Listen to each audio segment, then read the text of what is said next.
आजकल ऐसे video series बना रही हूँ जिसमें मैं घर में काम में आने वाली छोटी छोटी चीज़ों के बारे में आपको बताती हूँ। तो देखिए, लास्ट वीडियो में मैंने आपके साथ कुछ चीज़ें शेयर करी थी और बिल्कुल उसी तरीके से घर के रोज़मर्रा काम में आने वाली छोटी छोटी चीज़ों को आज शेयर कर रही हूँ। घर में अगर मार्केट जैसा पनीर बनाना है तो उसके लिए दूध को बॉयल जैसे ही हुआ ना, गर्म दूध में ही हम नींबू या विनेगर नहीं डालेंगे। थोड़ा सा दूध को ठंडा करेंगे और विनेगर में पानी मिलाकर थोड़ा सा डाइल्यूट करके इसे किनारे की तरफ डालेंगे। 5 से 7 मिनट तक इसे ऐसे ही छोड़ देंगे और फिर दोबारा से इसी तरीके से विनेगर डाल देंगे और हल्का सा हम इसको हिला देंगे। ध्यान रखिएगा कि बीच में हमने बिल्कुल नहीं हिलाया है और इसे कुछ देर छोड़ने के बाद जब आप इस तरीके से हिलाएंगे ना तो बिल्कुल बढ़िया एक पनीर तैयार होगा। यानी दूध में विनेगर डालते ही संग उसे लगातार चलाते रहने से ना दूध को एक बहुत बड़ा झटका लगता है, जिससे आपका पनीर थोड़ा सा टाइट बन सकता है। और उसके बाद किसी भी चीज़ क्लॉथ से यानी कि मलमल के कपड़े से इसको छान लेंगे और थोड़े से ठंडे पानी से इसे वॉश करिए, बढ़िया पनीर बनेगा। आगे बताती हूँ। ये देखिए, एक बहुत ही बढ़िया पनीर मेकर है और इससे पहले भी मेरे पास एक स्टील का पनीर मेकर था। ये मुझे शानू ने लाके दिया है और बहुत ही ये बढ़िया है। ये शायद उसने ऑनलाइन मंगाया था। इसमें बताती हूँ आपको। देखिए, ऊपर से इस तरीके से जब घुमाते हैं इसकी नॉब को तो नीचे जो चूड़ियाँ हैं वो खुलती हैं और बंद होती हैं। और इसी के साथ इसमें ग्रीन कलर का छोटा सा कंटेनर आता है और उसके बाद रहती है एक जो है इस तरीके की प्लेट और एक स्प्रिंग। और इसमें ना पनीर बढ़िया बना। आज मैं इसमें तीसरी या चौथी बार बना रही हूँ और हमेशा कोशिश करती हूँ कि पनीर को घर पे ही बनाऊं। तो देखिए, स्प्रिंग लगा दी है बड़े कंटेनर में, ग्रीन वाला बॉक्स रख दिया और उसके ऊपर इस तरीके से हमने जो छेना था उसको रखा और कपड़े को इसी तरीके से ढक दिया। कपड़ा थोड़ा छोटा लीजिएगा। ऊपर से इस प्लेट को ढकने के बाद हम सबसे ऊपर वाली जो लिड है उसे लगा के उसे लॉक कर देंगे और थोड़ा सा ऊपर से घुमाएंगे, जिससे स्प्रिंग पे प्रेशर पड़ेगा और जितना भी छेने का पानी है ना वो फटाफट निकल आएगा नीचे। 25-30 मिनट में बढ़िया पनीर तैयार है। जबकि अगर हम घर पे वैसे पनीर बनाते हैं तो हमें कई घंटे जो है उसे दबा के भारी चीज से रखना पड़ता है, लेकिन इससे बहुत बढ़िया पनीर बना। बस कपड़ा थोड़ा छोटा लीजिएगा। और ये मैंने करीब 1 किलो से काफी कम दूध था उससे बनाया है, आधा किलो से थोड़ा सा ज्यादा। परफेक्ट पनीर रेडी है। ये पनीर मेकर जो है शानू ने ऑनलाइन मंगाया था, लेकिन आप हमेशा ऑनलाइन शॉपिंग पे मत जाइए। अगर आपको लोकल मार्केट में वो चीज़ सस्ती मिल रही है तो वहाँ से लेनी चाहिए।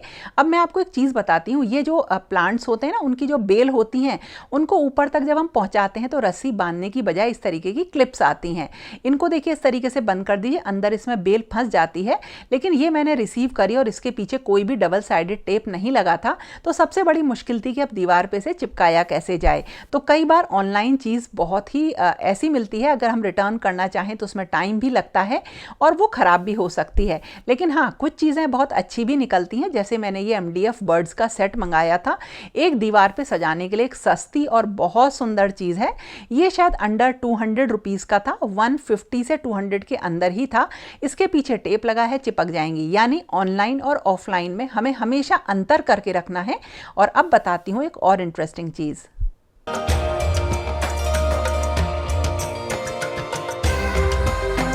घर में पड़ी हुई कुछ छोटी मोटी चीज़ों से हम बहुत सुंदर चीज़ें बना सकते हैं। जैसे आज मैं बना रही हूँ रोटी रखने के लिए बहुत ही बढ़िया मतलब एक चीज़, जिसे कि मैं छोटे मोटे जो कपड़े के पीसेज हैं उनसे बना रही हूँ।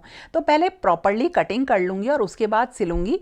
तो जो रोटी रखने का एक फैब्रिक होता है, कपड़ा होता है, वो भी बन जाएगा और इसमें रोटियाँ बहुत अच्छे से मुलायम भी रहती हैं। ये मैंने 4 सेट बनाए हैं और हर सेट में 3 पीसेज हैं। देखिए, एक फोम का है, एक प्रिंटेड है और एक प्लेन है। इस तरह से ये 4 सेट बनेंगे और इनका जो साइज़ है वो है 7 इंचेस की लंबाई है और 7 इंचेस की चौड़ाई है। 7 बाई 7 इंचेस के हैं। इस रोटी बॉक्स को जो है बनाना बहुत आसान है। देखिए, मैंने 4 सेट बनाए हैं और इन सबका साइज़ 7 बाई 7 इंचज़ है, जैसा मैंने बताया। और एक सेट में 3 पीसेस हैं और ये है बड़ा सेट। ये सिंगल एक बनाया है जिसका साइज़ 12 बाई 12 इंच का है। तो देखिए, इसको हमें क्या करना है, किस तरीके से सिलना है वो बताती हूँ। तो सबसे पहले हमने प्लेन फैब्रिक रखा, उसके ऊपर जो ये फोम का पीस है ना, ये मैंने कट किया है, पतली फोम जो आती है, और दूसरा वाला फैब्रिक का पीस रख दिया और इसमें खूब ढेर सारी सिलाई कर देंगे लेंगे ताकि फोम का पीस इधर उधर ना सरके। और इसी तरीके से जो छोटे पीसेस हैं उनमें भी हम इसी तरीके से बीच में फोम रख के सिलाई कर देंगे। इस तरह से फोम बिल्कुल मजबूत तरीके से जो है मतलब लग जाती है। और जो हमारे टोटल पीस तैयार होंगे वो तैयार होंगे 5 पीस। एक्स्ट्रा फैब्रिक वगैरह कट कर लिया तो एक तो बड़ा पीस तैयार हुआ है 12 बाई 12 इंच का और 4 छोटे पीस तैयार हुए हैं 7 बाई 7 इंच के। अब देखिए छोटे पीस में मैंने नीचे से 4 इंच का मार्क लगाया दो तरफ और ऊपर की तरफ करीब 1.25 या 1.5 इंच का कॉर्नर पे इस तरीके से मार्क लगा लीजिए और एक आर्च टाइप बनाएंगे हम और इसको कट करेंगे। तो देखिए ऊपर इस तरीके से कट किया है तो इससे जो है ना ऊपर रोटी रखने के लिए एक तरीके से फ्लैप टाइप का बनेगा। तो देखिए इस तरीके से छोटे सारे पीसेस को कट कर लेंगे, देखिए कुछ इस तरीके से, और इनके किनारे कोई जो है लेस पड़ी हो या पाइपिंग वगैरह लगा लेंगे और 4 पीस छोटे इस तरह से रेडी कर लेंगे।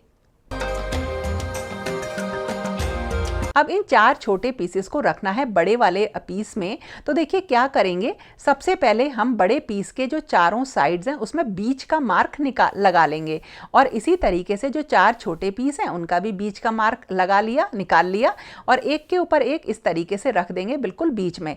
प्लेन फैब्रिक मैंने एक साथ रखा है, आप जैसा चाहें वैसा बना सकते हैं। और इस तरीके से चारों पीसेस को मैंने कॉर्नर्स पे रख लिया है और जो पिन आती हैं उन पिन से अच्छी तरह इसे टाइट कर लिया है या सिक्योर कर लिया है और अब मैं इसके चारों कोनों में सिलाई कर लूंगी।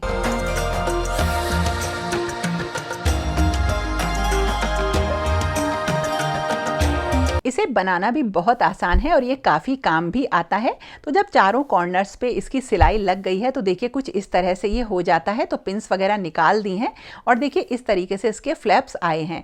अब हमें क्या करना है, जो चारों कॉर्नर्स है ना उसमें जहाँ पे हमने फ्लैप सिले हैं उस कॉर्नर से दूसरे कॉर्नर को पकड़ना है। देखिए मैं आपको बताती हूँ किस तरह से। तो पहले देखिए इसको इस तरह से भी यूज़ कर सकते हैं, आपको सिलने की ज़रूरत नहीं है, सिलाई पे पाइपिंग लगा दीजिए।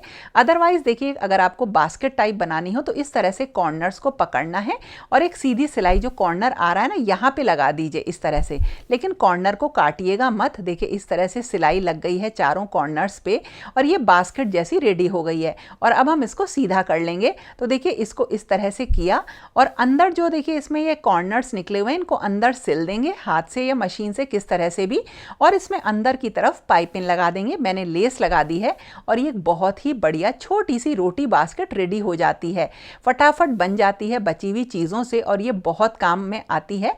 और मेरे पास ये हमेशा रहती है, चाहे मैं रोटी का कपड़ा बनाऊं या इस तरीके की बास्केट बनाऊं, वो बहुत काम में आने वाली चीज़ है, ज़रूर ट्राई करिएगा।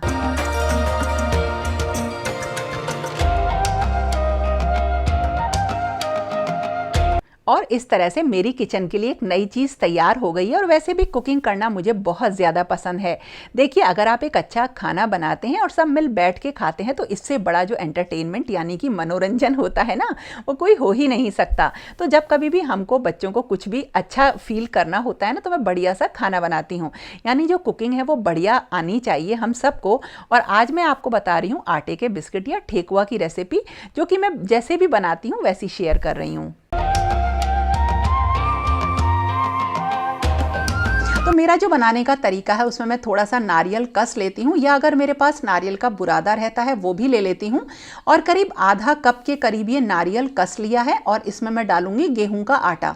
तो करीब 2 कटोरी मैंने लिए हैं, आप कप से मेज़र कर लीजिए। 2 कप जो है गेहूं का आटा इसमें डाला और इसमें थोड़ा सा इलायची पाउडर, सौंफ मैंने डाल दी हैं। किशमिश भी डल जाती हैं इसमें, लेकिन मैंने किशमिश नहीं डाली हैं। और उसके बाद इसमें आधे मतलब 1/4 कटोरी मैंने डाल दिया है देसी घी, थोड़ा सा गर्म करके मतलब पिघला के, और आधा कटोरी चीनी डाली है। और इसका हम बहुत ही टाइट डो बनाएंगे। तो हल्का हल्का छींटा देते हुए पानी का इसका डो बनाना है। और इसका डो कुछ इस तरह से देखिए रेडी हुआ। ये काफ़ी सख्त होता है और इतना सख्त होता है ये बेलने में भी नहीं आता है, मतलब इसको बेलना भी थोड़ा मुश्किल होता है।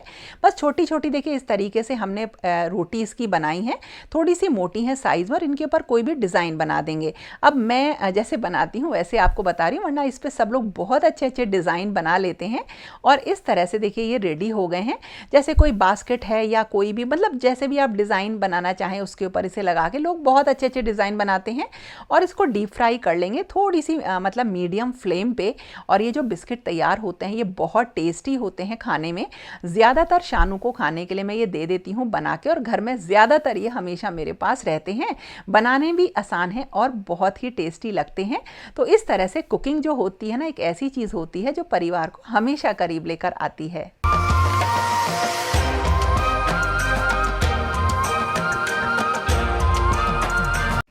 मेरी किचन काफ़ी छोटी है और पेंट्री के लिए मेरे पास बिल्कुल भी स्पेस नहीं है, तो ग्रोसरी रखने के लिए मैं कुछ इस तरीके की फोल्डेबल बास्केट्स का यूज़ करती हूँ। तो जो भी ग्रोसरी होती है, जैसे जैसे वो खाली होती जाती है, बास्केट्स भी फ्री हो जाती हैं, खाली हो जाती हैं, तो उनको मैं फोल्ड करके रख देती हूँ। तो चाहे आपकी अलमीरा हो या जगह कम हो, जैसे आजकल घरों में जगह काफ़ी कम होती है, और मैं अगर अपना बताऊँ तो घर काफ़ी बड़ा जैसे है, लेकिन किचन का स्पेस इतना छोटा है कि मुझे उसी में अरेंज करना रहता है। तो अगर आपके पास भी जगह की कोई भी समस्या है तो फोल्डेबल बास्केट का या कुछ फोल्डेबल ऑर्गेनाइजर्स का यूज करिए। इस तरह से जैसे जैसे खाली होते जाएंगे, अपनी जगह से हटते जाएंगे, तो ये जो मैं यूज करती हूँ ये काफी अच्छे हैं, बिल्कुल ड्रॉर की तरीके से ये बन जाते हैं।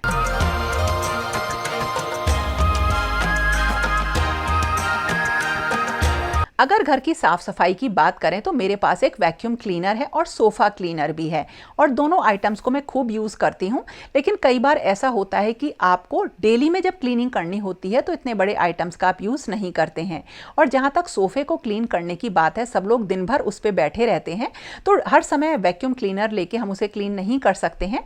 ये एक छोटा सा आइटम है जिसे मैं 2-3 सालों से यूज़ कर रही हूँ, और ये मेरे सोफ़े के पास ही रखा रहता है ड्राइंग रूम में। तो जब भी ऐसा लगता है कि कुछ गंदा हो गया, कुछ गिर गया, या कुछ भी चीज़ जैसे चीकू वगैरह बैठ जाता है तो उसके बाल आ जाते हैं, तो मैं इसी से उसको बस इस तरीके से रगड़ के क्लीन कर देती हूँ। ये छोटा सा प्रोडक्ट बिल्कुल ये समझ लीजिए बहुत सारी गंदगी निकाल देता है, और हमेशा जो सोफ़े हैं वो हाथ के हाथ क्लीन हो जाते हैं। यानी हर बार आपको ये नहीं सोचना पड़ता कि कल हमें इसे साफ़ करना है, या हम जब वैक्यूम क्लीनर लगाएंगे तब इसे क्लीन करेंगे। तो ये छोटी छोटी सी चीज़ें ऐसी होती हैं जो महंगे आइटम्स का बड़ा ही अच्छा और सस्ता ऑल्टरनेटिव होती हैं। तो इन चीज़ों को आप भी ऑनलाइन या ऑफलाइन चेक करिए और इन्हें अपने पास रखिए, क्योंकि ऐसा नहीं है कि सफाई हमेशा महंगे आइटम से होती है।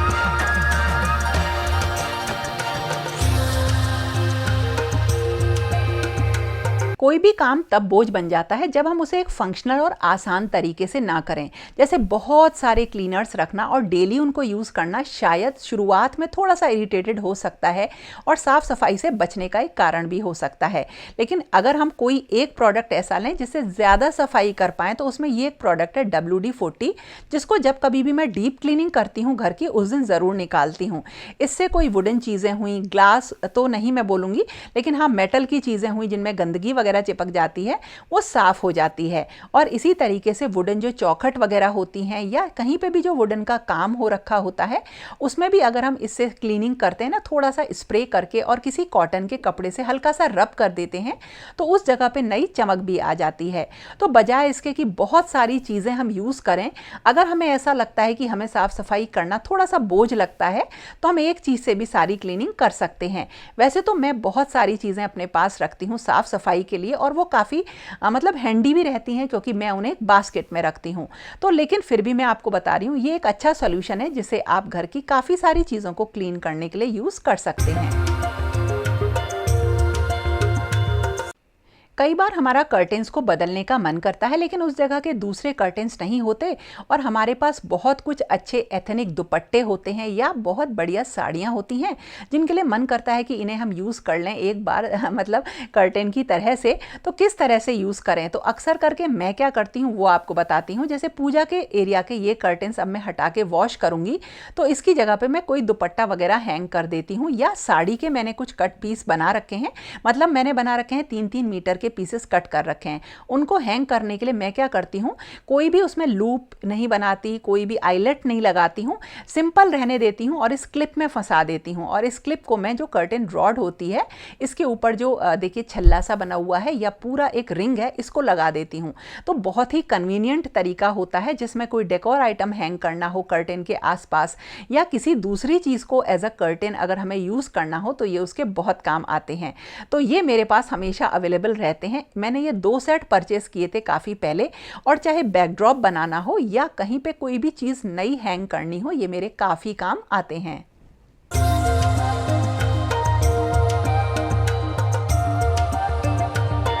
और इसी तरीके से कर्टेन्स की एक समस्या और होती है कि बीच में जो स्पेस होता है वो दिखाई देता है। तो कुछ इस तरीके का एक छोटा सा आइटम आता है, जैसे हम कान में टॉप्स वगैरह पहनते हैं, बिल्कुल वैसा होता है। तो इसको बस इसके पीछे से इसका जो लॉक है उसे निकाल के हमें कर्टेन में लगाना होता है। 2 कर्टेन में ये एक सेट आता है, तो 2 कर्टेन में हम लगा देते हैं तो ये आपस में चिपक जाता है, क्योंकि इसमें लगा हुआ होता है मैग्नेट। तो इस तरीके से अगर कर्टेन को अगर आप धीरे से भी छोड़ते हैं तो ये आपस में चिपक जाते हैं और बीच का गैप दिखाई नहीं देता है। ये एक बहुत बढ़िया चीज़ है जो कि मेरे घर के लगभग सारे कर्टेन्स में मैं लगा देती हूँ, और जब मन करता है तो इसे हटा भी सकते हैं। और जो इसका होल होता है वो इतना बारीक होता है कि इससे कर्टेन को भी कोई नुकसान नहीं पहुंचता है। तो दोस्तों, ये था मेरा आज का वीडियो। कैसा लगा ज़रूर बताना, और पसंद आए तो लाइक ज़रूर करना। और फिर मिलेंगे एक नए और इंटरेस्टिंग वीडियो के साथ। तब तक के लिए okay friends, thank you and bye bye.